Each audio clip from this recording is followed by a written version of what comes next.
I pull up, you know I be moving. Moving the floor and I'm cruising. The money I'm speaking is fluent. All of my business booming. Stacking my cash in abundance. Re les potes, bienvenue dans cette nouvelle vidéo. Chose promis, chose due, aux 1000 likes, il y a une vidéo qui sort à n'importe quelle heure et ce sera la même chose à chaque fois. Donc si cette vidéo atteint les 1000 likes, elle sortira dès que les 1000 likes seront atteints, et que ce soit à 5h du matin ou à midi, elle sortira direct après le 1000e like. On enchaîne les postos avec une information très importante pour l'avenir de Kylian Mbappé. On en a déjà parlé dans ma précédente vidéo. De nouvelles informations sont arrivées de la part de l'équipe qui affirme que le PSG devra vendre et bien vendre Kylian Mbappé pour financer l'arrivée de Léo Messi cet été en cas d'intérêt pour ce dernier l'été prochain.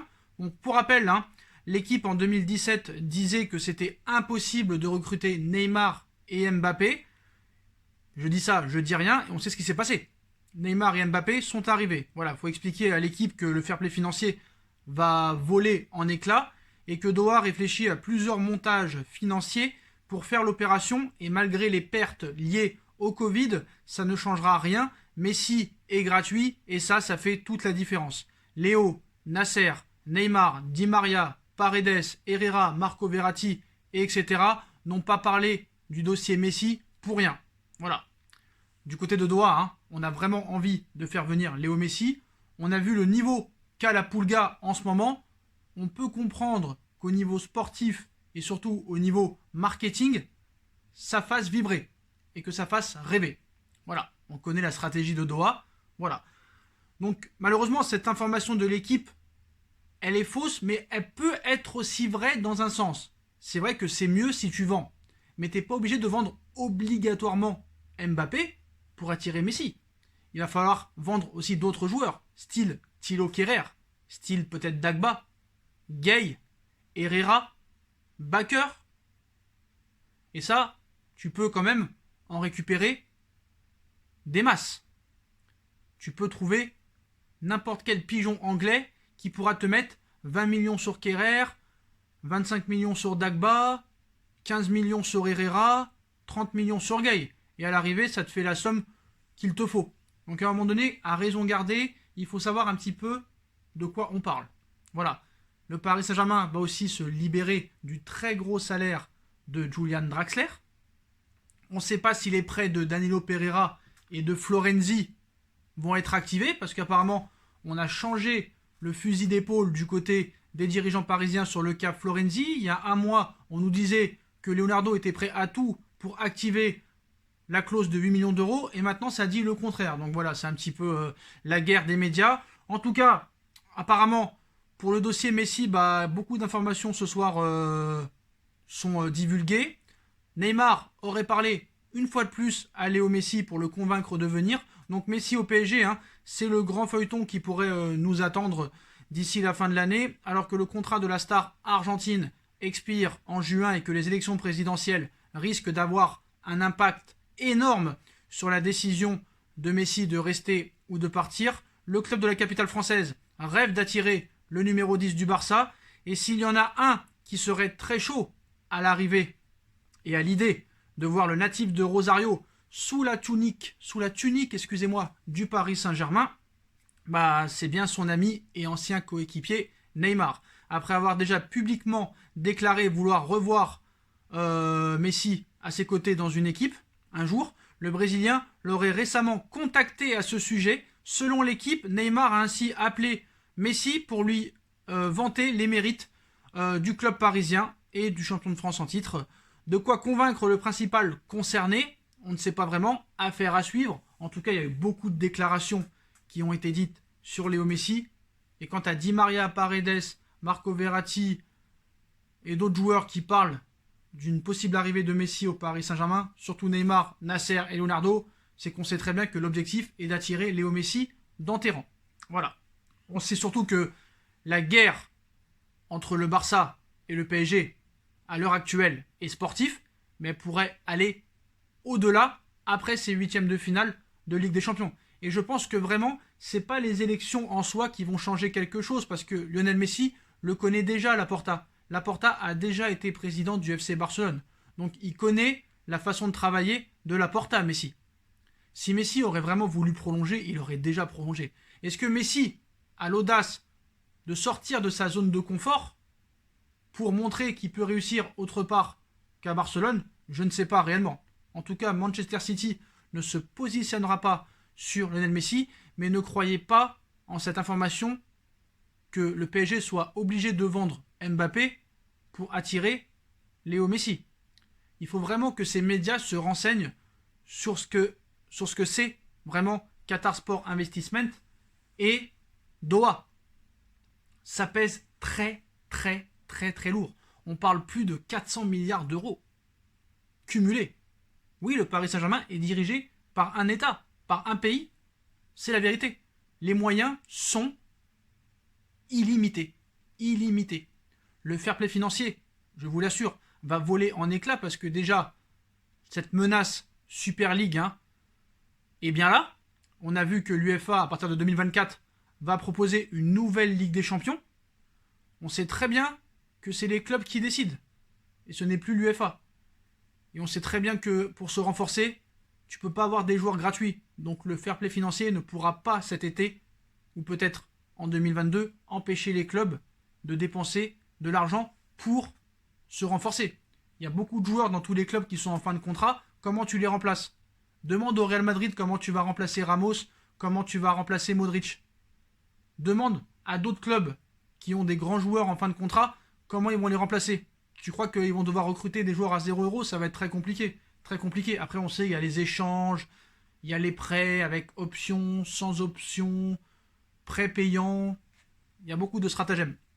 Mais en tout cas, l'objectif du Paris Saint-Germain, c'est d'avoir Messi, Neymar, Mbappé pour la saison prochaine. L'objectif du Qatar Sport Investment, c'est la Coupe du Monde 2022.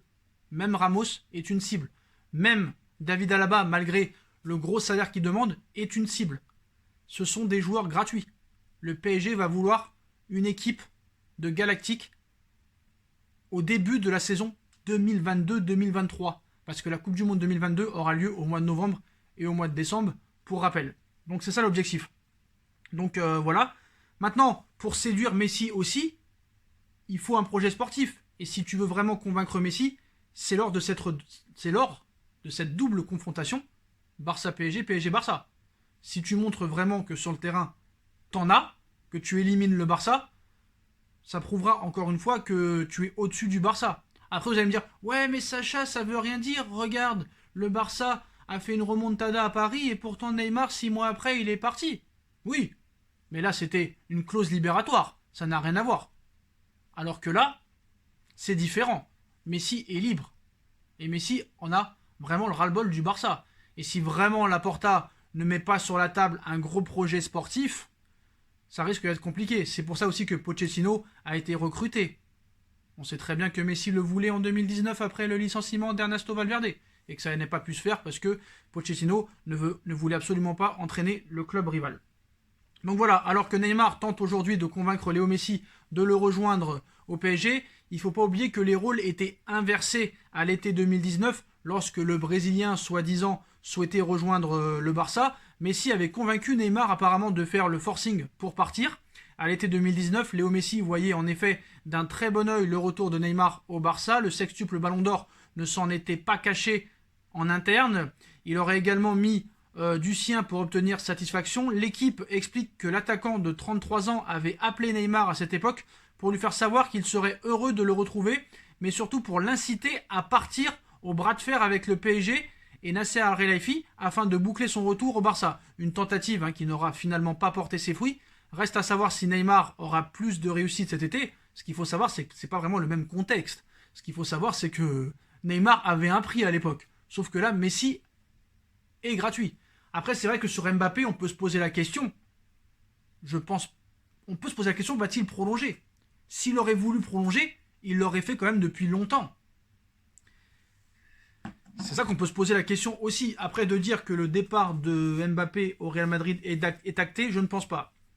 Mbappé a bien dit un jour dans une interview que l'objectif numéro 1 était de gagner une Coupe du Monde avec la France. Ça, c'est fait. Et que le deuxième objectif était de gagner une Ligue des Champions avec le Paris Saint-Germain.